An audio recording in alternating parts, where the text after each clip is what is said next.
Notice करता है कि क्लारा उस बीस्ट को कंट्रोल नहीं कर रही बल्कि बीस्ट क्लारा को कंट्रोल कर रहा है, क्योंकि जैसे जैसे वो बीस्ट क्लारा को बोलता है क्लारा वैसे ही करती है। वो बीस्ट क्लारा को बॉल लाने के लिए बोलता है और बोलता है मेरे लिए जाकर एक ब्रेड लेकर आओ, और क्लारा भी उसकी सारी बातें मानती है। और अब बारी आती है इरोमा की। इरोमा का फैमिलियर तो खुद का ही उसका टीचर खालीगुड सेंस था, जिसकी वजह से वो शुरू में अपने फैमिलियर को नहीं बुलाता, लेकिन रॉबिन उसको बार बार फोर्स करता है कि वो भी जल्दी से अपने फैमिलियर को बुलाए। उसकी बात मानते हुए इरोमा अपने फैमिलियर को बुला लेता है, जिसको देखकर रॉबिन काफी उसका मजाक बनाने लग जाता है और कहता है कि तुम्हारा फैमिलियर तो काफी फ्लफी है, क्योंकि रॉबिन को भी ये बात पता ही नहीं होती कि इरोमा का फैमिलियर कालीगुड सेंस है। और अब हम देखते हैं कालीगुड सेंस पहले तो इरोमा के ऊपर काफी ज्यादा गुस्सा आता है कि आखिर उसने उसको क्यों बुलाया, और फिर कहता है छोड़ो, अगर तुमने मुझे बुला ही लिया है तो अब तुम्हारा ये फर्ज बनता है कि इस टेस्ट में तुम पूरे फुल मार्क्स लेकर आओ। और अब इनकी क्लास शुरू हो जाती है, जहाँ पर रॉबिन बोलता है कि पहले इस फ्रिस्बी को फेंको और अपने फैमिलियर से बोलो कि इसको लेकर आए। इरोमा जैसे ही इस फ्रिस्बी को फेंकता है, कालीगुड सेंस गुस्से में जाकर इस फ्रिस्बी को लेकर आ जाता है। अब रॉबिन बोलता है तुम्हें अपने फैमिलियर के साथ डांस करना है, भागना है और बहुत सारी चीजें करनी है।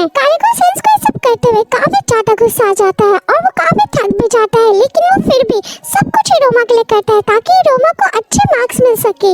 इसके बाद हम अगला सीन देखते हैं, जहाँ पर इरोमा अपने दोस्तों के साथ बैठकर लंच कर रहा होता है। तभी इरोमा ऑस्मोटिस से पूछता है कि ये जगह आज इतनी खाली क्यों लग रही है। ऑस्मोटिस बताता है दरअसल आज होने वाला है बैटलर्स का हॉकी हैंड। इरोमा पूछता है आखिर ये बैटलर्स क्या होता है। ऑस्मोटिस बताता है दरअसल इसमें अपर क्लास के लोग आते हैं और इस स्कूल में जो अच्छे बच्चे होते हैं उनको अपनी टीम में ले लेते हैं। अब ये लोग बात कर ही रहे होते हैं, तभी इनको बहुत तेज की आवाज आती है। दरअसल ये हॉकी हैंड स्टार्ट हो जाता है। सारे अपर क्लास आ जाते हैं बच्चों को अपनी टीम में लेने के लिए। इसी बीच एक और अपर क्लास इरोमा की तरफ बढ़ता है, लेकिन ऑस्मोटिस उसको रोकने के लिए उसके आगे फायर लगा देता है, जिसकी वजह से वो अपर क्लास इरोमा के पास नहीं आ पाता। इसके बाद ऑस्मोटिस बोलता है कि हमें इन अपर क्लास के साथ नहीं जाना, इसीलिए वो क्लारा, इरोमा और अपने चारों तरफ एक फायर का सर्कल बना देता है, जिससे कि कोई भी अपर क्लास इनके पास नहीं आ पाएगा, और इसी के साथ ये लोग आगे भी बढ़ने लगते हैं। इरोमा देखता है कि ये अपर क्लास इस स्कूल में आकर इन बच्चों को जबरदस्ती पकड़ने लग जाते हैं और कुछ तो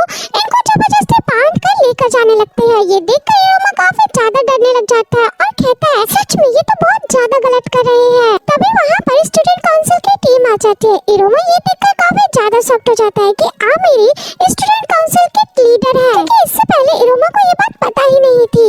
और अब आमिरी इरोमा के पास आती है और बोलती है इरोमा तुम मेरे बैटलर में आ जाओ, क्योंकि स्टूडेंट काउंसिल भी एक बैटलर है। अब आमिरी ऐसा इसलिए कहते हैं क्योंकि वो इरोमा को पसंद करती है। फिर अब बैटलर का हॉकी हैंड खत्म हो जाता है और अब कालीगुड सेंस क्लास में आता है और सारे बच्चों से बोलता है कि तुम्हारे पास 3 दिन है, तुम सारे बैटलर्स को आराम से देख लो और डिसाइड कर लो कि तुमको किस बैटलर में जाना है। इसके बाद हम देखते हैं इरोमा की पूरी टीम भी निकल जाती है अपने बैटलर को चूज करने के लिए। वो बहुत सारे बैटलर्स देखते हैं, जैसे कि खाना बनाने वाली टीम, लाइब्रेरी की टीम और डेमन किंग की टीम। अभी लोग जैसे ही डेमन किंग के बैटलर में जाता है, सांपनोक कहता है कि मुझे यही लेना चाहिए। सांपनोक को लगता है कि यहाँ पर इसको डेमन किंग बनने की ट्रेनिंग दी जाएगी, जिससे कि वो जल्दी ही डेमन किंग बन पाएगा, लेकिन ऐसा कुछ भी नहीं होता। यहाँ पे तो दरअसल डेमन किंग के बारे में बताया जाता है कि वो कैसे होते हैं और उनके काम क्या क्या होते हैं। अब सांपनोक वहाँ मौजूद बुक को पढ़ने लग जाता है। ये देखकर वो काफी ज्यादा हैरान हो जाता है कि यहाँ पर डेमन किंग के बारे में काफी ज्यादा नॉलेज है। वो कहता है कि मेरे लिए यही सही रहेगा। और अब हम इरोमा को देखते हैं। इरोमा को कुछ भी समझ नहीं आता कि वो किस बैटलर को चुने। तभी उसकी रिंग शाइन करने लग जाती है और किसी की तरफ खींचने लग जाती है। तभी इरोमा उड़ता हुआ उस इंसान के पास चले जाता है। वो भी बिल्कुल इरोमा की तरह ही होता है। वो इरोमा से बोलता है अरे तुम्हारे पास तो ग्लिटनस फीडर रिंग है, और फिर बताता है कि तुम मेरे पास खींचे इसलिए चले आए क्योंकि मेरे गले में जो पेंडेंट है वो भी सेम मटेरियल का बना है। और फिर वो इरोमा को बताता है कि दरअसल मैं भी तुम्हारे से अपर क्लास हूँ और मेरा भी एक बैटलर है, जहाँ पर मैं उन बच्चों को मैजिक सिखाता हूँ जो कि ज्यादा अच्छे से मैजिक नहीं कर पाते, ताकि वो इसे सीख कर अपने मैजिक को अच्छे से इम्प्रूव कर सके। इसके बाद हम अगला सीन देखते हैं, जहाँ पर इरोमा अपने घर जाता है और अपने दादाजी से मिलता है। इरोमा के दादाजी इरोमा की रिंग को मॉडिफाई कर देते हैं और उस रिंग में 4 लेवल डाल देते हैं। जो लेवल 1 होता है वो होता है डेविल लेवल, और लेवल 2 होता है वो है डीमन लेवल, और जो नंबर 3 होता है वो होता है स्ट्रीम्ड लेवल, और जो चौथा लेवल होता है उसको इरोमा के दादाजी बोलते हैं इसको तुम कभी भी यूज मत करना जब तक कि तुम किसी इमरजेंसी में ना हो, क्योंकि ये वाला लेवल इस पूरी रिंग की एनर्जी को एक ही बारी में यूज कर लेगा। और जो पहले वाला लेवल होता है उसका मैजिक पावर थोड़ा सा होता है और दूसरे का थोड़ा ज्यादा और तीसरे का एक्सट्रीम लेवल का होता है। इसके बाद हम देखते हैं जहाँ पर इरोमा वापस अपने स्कूल जा चुका होता है। तभी उसको आमिरी का मैसेज आता है कि इरोमा तुम स्टूडेंट काउंसिल में कब तक आ रहे हो। इरोमा कहता है हाँ बस थोड़ी देर में। तभी इरोमा सुनता है कि उसके बगल वाले रूम में एक बहुत बड़ा धमाका हुआ है। वो जैसे ही उस रूम में जाता है तो वो देखता है कि उस रूम में वही लड़का है जिससे कि इरोमा कल टकराया था। इरोमा उसको देखकर काफी ज्यादा हैरान हो जाता है। धमाके की वजह से उसकी हालत थोड़ी सी खराब हो चुकी थी, जिसकी वजह से इरोमा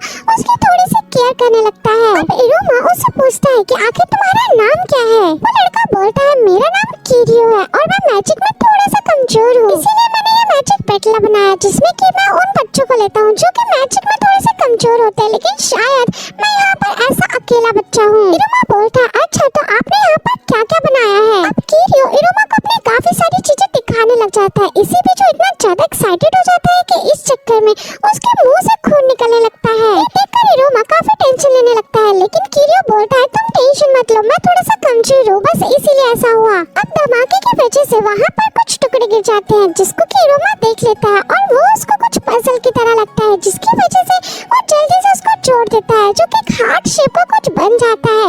अब इरोमा किरियो को उसको दे देता है। किरियो ये देखकर काफी ज्यादा शॉक्ड होता है और बोलता है तुमने इसको इतनी जल्दी कैसे बना लिया। इरोमा कहता है अरे ये मेरे लिए कोई बड़ी बात नहीं है, ये तो मैंने पहले भी बहुत ज्यादा किया है, टूटी हुई चीजों को ऐसे जोड़ना।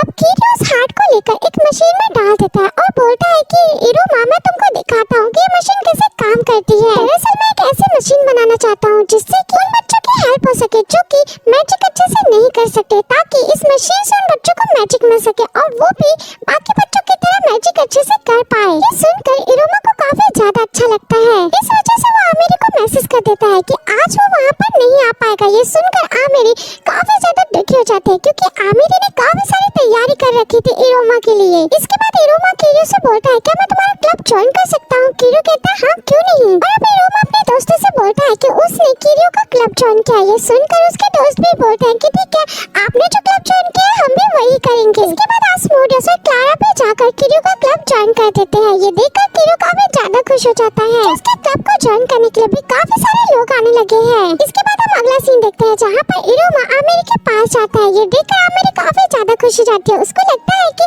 इरोमा उसके क्लब को ज्वाइन करने के लिए आया है, लेकिन तभी इरोमा बताता है कि वो उसका क्लब ज्वाइन नहीं कर सकता क्योंकि उसने किसी और का क्लब ज्वाइन कर लिया है। ये सुनकर आमिरी काफी ज्यादा दुखी हो जाती है और उसका दिल टूट जाता है। इसके बाद हम अगले दिन का सीन देखते हैं जहाँ पर ओपेरा इरोमा को बताता है कि आपके स्कूल में स्टूडेंट टीचर मीटिंग होने वाली है जहाँ पर आपके बैटलर में आपके पेरेंट्स आएंगे ये देखने के लिए कि आपका बैटलर कैसा है। इसे बैटलर पार्टी भी कहते हैं। इसके बाद हम अगला सीन देखते हैं जहाँ पर एक बहुत इंपॉर्टेंट मीटिंग हो रही होती है जिसका नाम द 13th डिनर होता है। दरअसल इस मीटिंग में 13 बहुत इंपॉर्टेंट और बहुत ही पावरफुल डीमन एक साथ बैठते हैं और ये लोग इस टॉपिक पर बात कर रहे होते हैं कि अगला डीमन किंग कौन बना चाहिए, क्योंकि इस टाइम पर डीमन किंग की कुर्सी खाली है और ये लोग 3 टॉप लोगों को चूज करते हैं जिनमें से एक सालेमान होता है यानी कि इरोमा के दादाजी। और ये तीनों ही ऊपर वाले फ्लोर पर बैठे होते हैं और ये लोग बात करते हैं कि किसका ग्रैंडसन सबसे ज्यादा क्यूट है। तभी इरोमा के दादाजी बोलते हैं ये देखो मेरे पास भी एक ग्रैंडसन है जो कि बहुत ज्यादा क्यूट है। तभी वो दोनों बोलते हैं तुम्हारा ग्रैंडसन कैसे हो सकता है, तुम्हारी तो शादी भी नहीं हुई है। बट तभी वो लोग इरोमा की फोटो देखते हैं। वो दोनों बोलते हैं कि सच में सालेमान तुम्हारा ग्रैंडचाइल्ड तो बहुत ज्यादा क्यूट है। तभी वो दोनों डिसाइड कर लेते हैं कि वो लोग इरोमा के दादाजी को डीमन वर्ल्ड का डीमन किंग बनाएंगे। लेकिन सालेमान कहता है कि नहीं मैं डीमन किंग अभी नहीं बना चाहता क्योंकि मैं अपने ग्रैंडसन के साथ बहुत ज्यादा खुश हूँ, इसलिए मैं अभी के लिए सिर्फ 6 डीमन बनकर ही रहना चाहता हूँ। इसके बाद हम नेक्स्ट सीन देखते हैं जहाँ पर इरोमा के दादाजी के पास आमिरी के फादर आते हैं। दरअसल आमिरी के फादर एक पुलिसमैन होते हैं और इरोमा के दादाजी के ऊपर एक अरेस्ट वारंट लेकर आते हैं। वो बोलते हैं कि हमें खबर मिली है कि आप इलीगली ह्यूमन वर्ल्ड में गए थे, इसलिए आपको अब जेल जाना पड़ेगा। अब अगले सीन में इरोमा के दादाजी जेल तो चले जाते हैं लेकिन उनको कोई भी लॉकअप में बंद नहीं कर सकता, इसीलिए वो बस पुलिस स्टेशन में बैठे रहते हैं तब तक कि जब तक इसकी पूरी कार्यवाही नहीं हो जाती। और यहाँ पर सोचने वाली बात ये होती है कि इन पुलिस ऑफिसर्स को ये बात पता कैसे चली कि इरोमा के दादाजी ह्यूमन वर्ल्ड में गए थे।